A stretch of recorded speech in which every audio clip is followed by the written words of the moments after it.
ন্যায় অনুকে শুধুমাত্র এক ধরনের পরমাণু রয়েছে এমন প্রতিটি পরমাণু একই ধরনের আচরণ করে তাকে এলামেন্ট উপাদান বলে।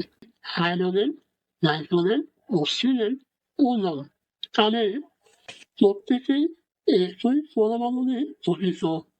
যেহেতু এরা প্রত্যেকেই একই পরমাণু নিয়ে গঠিত তাই বলতে পারে এরা হলো এলিমেন্ট। পরমাণু কি? পরমাণু হলো কোনো পদার্থের ক্ষুদ্রতম কণা। এই পর্যন্ত বিজ্ঞানীরা 118টা পরমাণু আবিষ্কার করেছে যা আমরা পরের সারণীতে দেখতে পাই। এগুলো প্রত্যেকটি একটি পরমাণু। পরমাণুগুলো নিজেদের মধ্যে দুইভাবে মিশ্রিত হয়ে তৈরি করতে পারে অণু। পরমাণু একই পরমাণু মিশ্রণ, ভিন্ন পরমাণু মিশ্রণ। একই পরমাণু মিশ্রণ উদাহরণ হাইড্রোজেন, নাইট্রোজেন, অক্সিজেন, ওজন। ভিন্ন পরমাণু মিশ্রণ পানি, carbon die oxide, sodium chloride.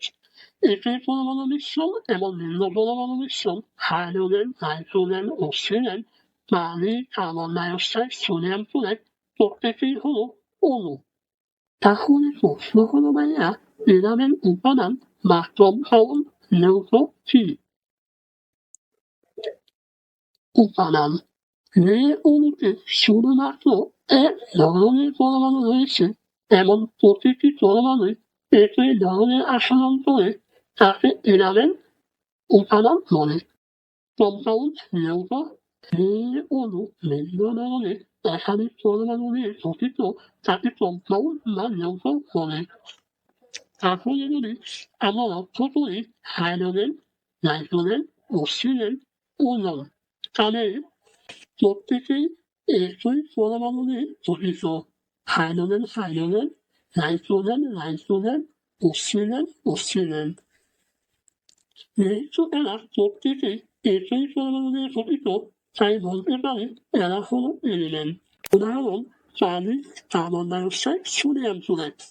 লক্ষ্য করলে দেখা যাবে প্রত্যেকেই একাধিক পরমাণু নিয়ে গঠিত যেমন hydrogen, oxygen, carbon dioxide, carbon, oxygen, sodium chloride, sodium chloride.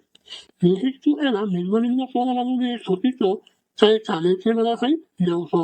অর্থাৎ যে অণু একই পরমাণু নিয়ে গঠিত তাকে বলে এলিমেন্ট বা উপাদান এবং যে অণু ভিন্ন ভিন্ন পরমাণু নিয়ে গঠিত তাকে বলা হয় যৌগ।